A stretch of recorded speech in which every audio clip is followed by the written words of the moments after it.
예, 안녕하십니까. 2024년도 국토계획평가 제도설명회 발표를 맡은 국토연구원 국토계획지역연구본부 홍사업연구원입니다. 제가 2019년부터 약 한 만으로 5년이 넘는 기간 동안 지금 계속 국토계획평가 업무를 맡고 있고요. 그리고 해마다 이렇게 국토계획평가 제도설명회를 하고 있습니다. 올해도 이제 그 일환으로 설명을 드리고, 이게 2012년도부터 본격적으로 실시가 됐는데 이제 거의 12년이 넘었죠. 그래서 이제 많은 지자체라고 계획 수립권자 분들께서 이 제도에 대해서 이해도 많이 하고 계시고 이미 한두 번씩 하신 분들이 많기 때문에 올해 제도 설명회는 좀 더 좀 간략하게 중요한 사항 위주로 신속하게 진행해 보도록 하겠습니다. 크게 설명 순서는 국토계획평가 제도의 수행 절차, 그리고 부록은 저희 이제 책자 혹은 파일에 들어있는 사항이기 때문에 이건 별도로 설명하지 않고 이렇게 크게 두 파트, 이해와 수행 절차로 나눠서 설명을 드리겠습니다. 먼저 국토계획평가 제도의 이해 부분입니다. 국토계획평가 제도 도입 배경을 설명을 해드리면, 기존에 이제 각 계획들이 저마다 이제 목적과 어떤 개성과 내용을 가지고 수립이 됐는데, 그러다 보니까 이른바 국토기본법에 있는 국토관리의 기본 이념들이 서로 상충하거나 온전히 좀 내재하지 못했다는 그런 것들이 이제 문제점으로 지적이 됐습니다. 그래서 우리가 국토공간을 대상으로 하는 계획을 수립할 때는 적어도 국토기본법에 있는 국토관리의 기본 이념은 충실히 좀 반영을 해서 정합성을 지닌 좀 계획을 한번 수립해보자, 이런 제도의 취지로 이 제도가 도입이 됐고요. 크게 보시면 국토계획평가 제도는 제가 그대로 읽겠습니다. 국토계획 수립 단계입니다. 완료 단계가 아니고요. 수립 과정에서 국토관리의 기본 이념인 국토기본법에 나와 있는 기본 이념입니다. 효율성, 형평성, 그리고 친환경성을 계획에 반영하고 국토종합계획 최상위 계획입니다. 그리고 그 위에 또 상위계획과 유관계획과의 정합성을 확보할 수 있도록, 이게 중요합니다. 계획을 수립하시는 수립권자가 스스로 계획안을 평가하는 제도입니다. 그러니까 제가 설명하면서 두 가지 중요하다고 말씀드렸죠. 수립 단계에서 한다. 그러니까 사전적 평가의 성격을 지니고 있고요. 계획 수립권자 스스로 계획안을 평가하는 겁니다. 국토연구원이나 국토교통부나 혹은 제3자의 전문가들이 이 계획이 잘 됐다 못했다를 평가하는 것이 아니고요. 계획 수립권자가 스스로 자체적으로 평가하는 성격을 지니고 있습니다. 그래서 사전적 평가, 자체평가, 이 두 가지를 가장 좀 혼란스러워 하시더라고요. 평가라는 말 때문에 누가 우리가 세운 계획을 좀 외부에서 평가하는 거 아니야? 재단하는 거 아니야? 이렇게 부담스러워 하시는데 그것이 아닙니다. 그리고 국토관리의 기본 이념, 효율성, 형평성, 친환경성이 매우 포괄적인 그런 개념이기 때문에 종합적으로 평가를 한다는 것이랑, 또 마지막으로는 여러분들이 스스로 여러분들의 계획을 정합성 있느냐를 평가하시긴 하지만 그것들을 할 때 저희가 도와드립니다. 그래서 계획 수립권자, 그리고 관련 분야 전문가, 또 국토연구원, 또 국토교통부, 환경부 이렇게 같이 참여해서 하도록 협력적 평가의 성격을 지닌다. 이게 이제 국토계획평가 제도의 의미와 성격이라고 보시면 됩니다. 타 영향평가 제도와의 비교는 넘어가도록 하겠습니다. 국토계획평가 대상 계획은 위에 있는 세 가지 요건을 만족시키면 저희 평가 대상 계획이 되는데요. 첫 번째, 계획의 공간 범위가 국토공간 전체 또는 일부를 대상으로 하는 계획이면 저희 국토계획평가 대상 계획이라고 할 수 있습니다. 그리고 계획의 내용이 너무 구체적인 어떤 사업의 나열이라든지 이런 사업 계획들을 저희가 평가에 하라고 하는 건 아니고요. 미래 장기 발전 방향을 제시하는 전략적, 집침적 계획에 한해서 국토계획 평가를 해야 된다, 이렇게 말씀을 드리고 있습니다. 그리고 계획 기간 역시 단발 1년, 1년 미만 1, 2년 이런 짧은 계획이 아니라 최소 5년 이상의 중장기 계획을 대상으로 해서 이제 계획 기간을 지닌 계획들이 국토계획 평가라고 해야 된다고 말씀드리고 있고, 구분을 보시면 크게 종합계획, 지역계획, 그리고 기간시설계획, 보험별계획들로 구성이 되는데, 보통 이제 저희가 많이 다루고 또 여러분들이 많이 세우시는 계획들이 사실 종합계획과 지역계획의 요령에 속해 있는 도시군 기본계획이 되겠습니다. 그래서 이 계획들을 저희가 가장 많이 다루고 있다, 이렇게 말씀드리겠습니다. 수행평가 체계 이런 것들은 제가 뒤에 다시 하나씩 설명해 드리도록 하겠습니다. 국토계획평가 수행 절차는 이제 이렇게 요약이 될 수 있는데요. 계획 수립을 착수하시면서 국토계획평가로 동시에 착수가 되는 겁니다. 아까 제가 말씀드린 것처럼 국토계획평가 제도는 계획 수립 과정 가운데 이루어지는 상황이기 때문에 우리가 우리 평가 대상 계획이 수립을 시작했어 하면 동시에 국토계획평가도 착수가 됐다고 봐야 됩니다. 그리고 쭉쭉쭉 그 단계별로 이제 제가 설명을 드릴 텐데요. 첫 번째로는 요청서 작성 계획 마련인데, 사실 이제 수립을 하면서 동시에 우리 계획이 국토계획평가 대상 계획이니까 요청서를 써야 되겠다, 나중에. 그러면 어떤 방법과 계획을 써야 되겠다를 작성하는 그런 상황이라고 보면 되는데, 뭐 어떤 포맷을 가지고 문서로 작성하시고 그걸 이제 국토연구원과 혹은 국토교통부랑 논의하시는 그런 것도 좋겠지만 일단 기본적으로 저희가 부탁드리는 건 우리 계획이 국토계획 평가 대상 계획인지를 인지를 하고 저희 국토연구원 혹은 국토교통부에 전화를 해서 저희 계획이 맞나 확인한 다음에 저희 국토계획 평가 해야 된다라고 서로 약간 그렇게 서로 확인하는 절차 그렇게 보시면 되고요. 그렇게 확인이 되면 저희 연구원 같은 경우에는 컨설팅을 하고 있기 때문에 친절하게 어떤 형태로 국토계획 평가를 하셔야 되는지를 각 계획의 특성에 맞춰서 안내를 해드립니다. 그러니까 서로 인지를 하고 국토계획 평가를 시작하는 단계 이렇게 인식을 하시면 됩니다. 그 다음 이제 자체적으로 여러분들이 국토계획 평가를 수행하면서 평가를 하셔야 되는데 아까 말씀드렸던 국토계획 평가의 그 국토기본법에 나와 있는 그 국토의 관리의 기본 이념이 매우 추상적이잖아요. 그래서 그런 추상적인 효율성, 형평성, 친환경성 이런 것들을 여러분들 계획의 성격에 맞게 좀 구체화시킬 필요가 있습니다. 그래서 그것들을 세부 평가 기준이라고 하는데 그것들을 정하는 이제 회의를 개최하셔야 됩니다. 그래서 맨 처음에는 여러분들이 직접 국토계획 평가 협의회라고 하는데요. 이 회의를 하는 것들을 이 협의회를 하기 위해서 여러분들이 직접 우리 계획의 개요 그리고 국토계획 평가 제도의 개요 그리고 이 계산 계획의 특성이나 이슈가 뭐가 있는지를 설명을 한 다음에 일단 안을 만드셔서 우리는 그럼 우리 계획을 효율성, 형평성, 친환경성 측면에서 어떠한 세부평가 기준으로 구체적으로 수립을 해서 국토계획 평가를 수행하겠습니다라는 걸 이제 안건을 만들어서 회의를 하는 거고요.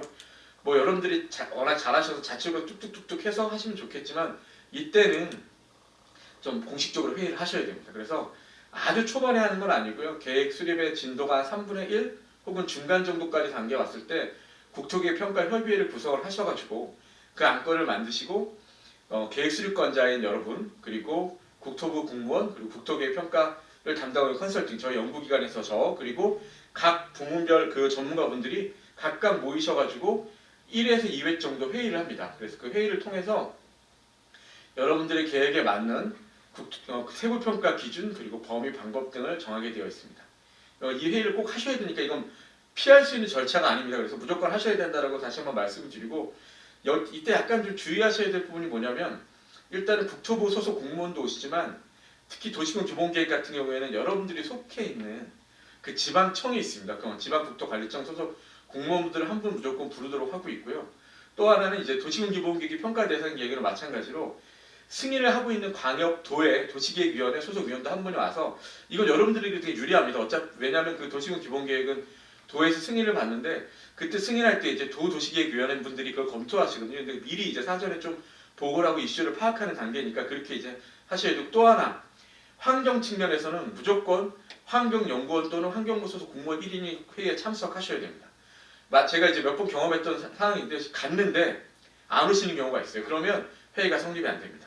그러니까 무조건 부르셔야 하고요. 만약에 급한 일 갑자기 못 오신다면 그분이 의견 같은 거 사전에 받아가지고 위원분들에게 다 회람을 하시고 거의 동일한 수준으로 그렇게 협조를 구하셔야 됩니다.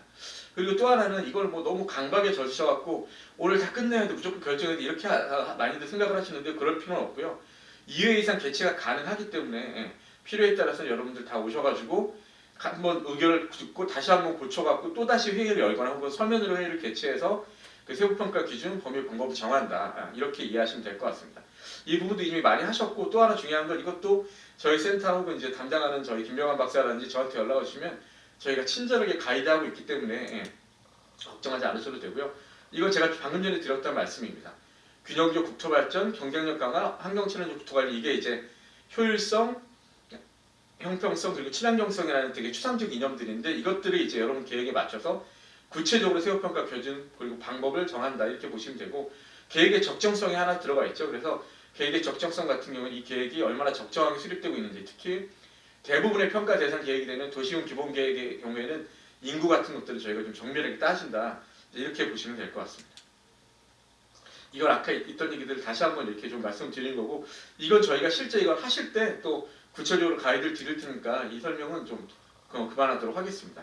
마찬가지로 결정이 되면 뭐 바로 보내셔도 좋지만 이게 또 여러분들이 이제 이 세부평가 기준, 범위, 방법을 가지고 요청서 쓰시다 보면 수정 사항이 발생을 하거든요. 그렇기 때문에 이건 가급적이면 최종적으로 요청서를 낼 때쯤 이렇게 세부평가 기준, 범위, 방법을 결정했다라고 이제 저희 연구원과 국토부에 통보를 하신다 이렇게 보시면 됩니다.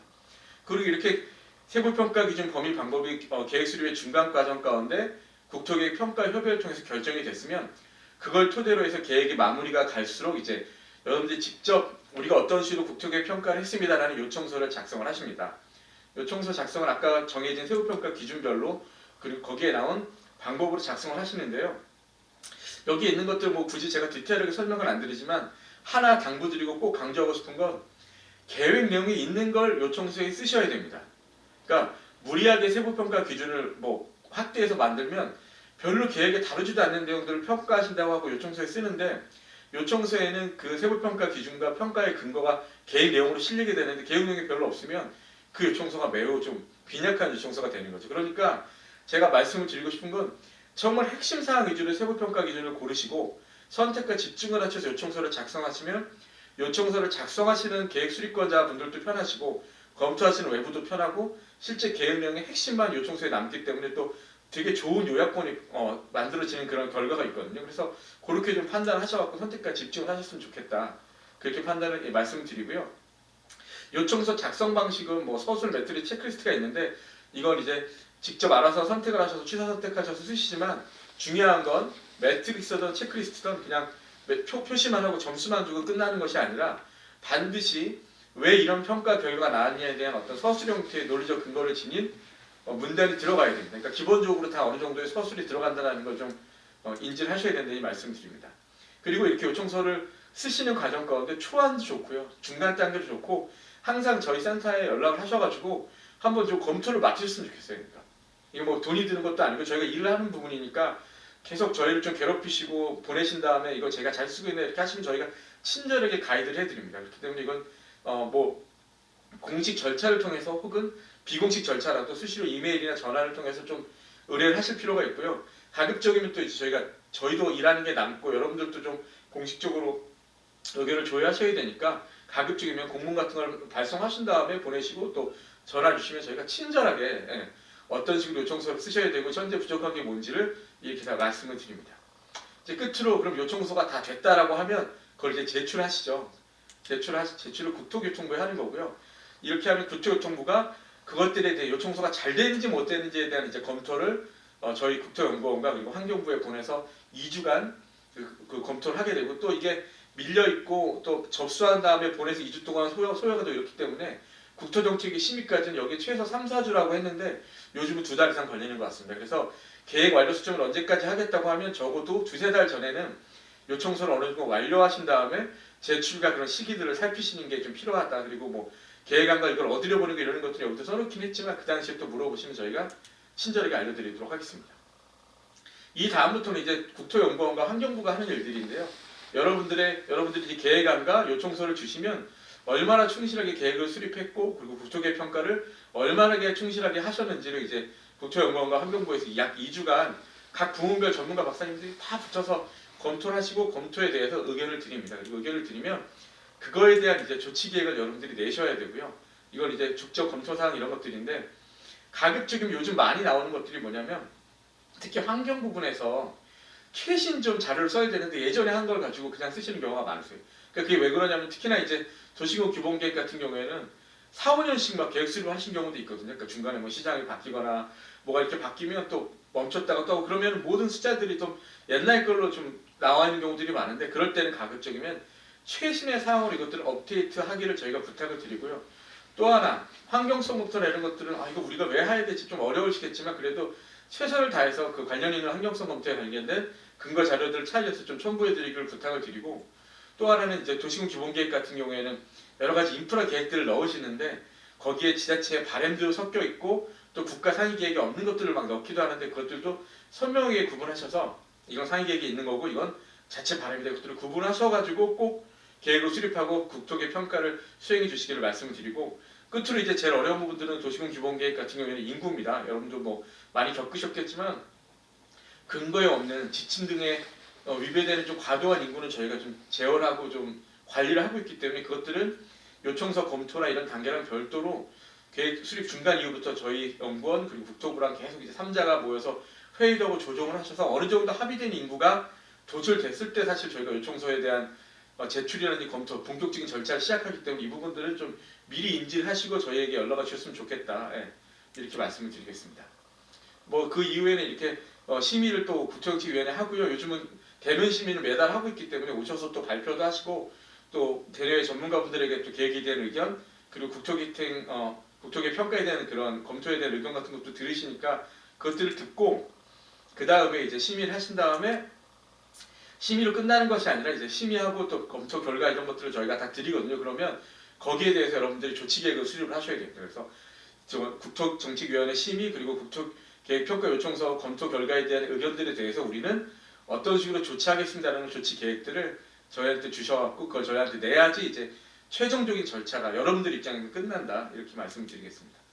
그리고 저희 받고 저희 끝나는 것도 아니고 저희는 또 여러분들에 대한 조치 결과에 대해서 또 검토 요청을 합니다. 검토 요청을 받고 저희가 검토를 하고 있으니까 이렇게 이제 된다.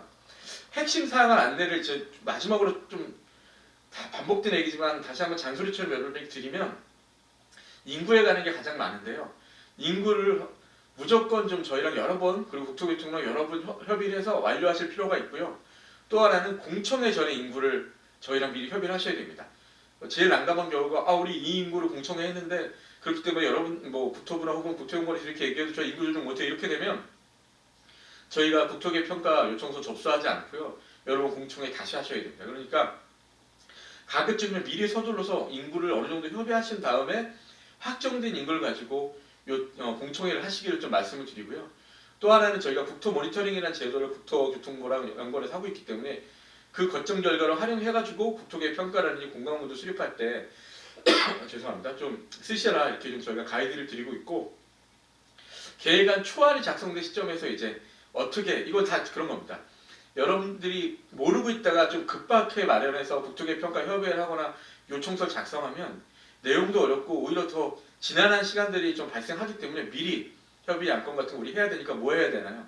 어떻게 해야 되나요? 업무협의 그 업무협의 뭐냐면 저희한테 얘기하시라는 겁니다. 저희 괴롭혀달라. 그럼 저희가 하나하나 다 가이드하고 알려드릴 테니까 그거에 따라서 준비를 하시면 된다 이렇게 말씀드리고 아까 얘기한 뭐 지방국토관리청 이것들은 제가 말씀을 드렸기 때문에 넘어가도록 하고요. 특히 환경 친화적 국토관리에서는 탄소 중립 개념이 발령될 필요가 있기 때문에 그것들을 좀 구체적으로 말씀해드려야 된다. 그리고 끝으로 계속 강조하지만 모르시면 전화하셔가지고 계속 국토연구원과 지속적으로 소통을 해서 괴롭히지 않습니다. 여러분들에게 도움을 드리고 편안하게 국토계획 평가 제도를 활용해서 수준 높은 정합성을 지닌 계획을 수립하는데 저희가 도와드릴 테니까 부담 갖지 말고 언제든지 연락을 달라 이렇게 말씀드립니다. 그럼 이상으로 대부분 저희가 준비한 사항에 대한 전달을 마친 것 같고요. 다시 한번 말씀드리지만 궁금하시면 언제든 연락 주십시오. 도와드리겠습니다. 그리고 아무쪼록 좋은 계획, 수준 높은 계획 그리고 정합성 지닌 계획을 만드실 수 있도록 저희가 도와드릴 테니까 적극적으로 저희를 활용해달라는 말씀 다시 한번 말씀드리면서 제도 설명을 마치도록 하겠습니다. 감사합니다.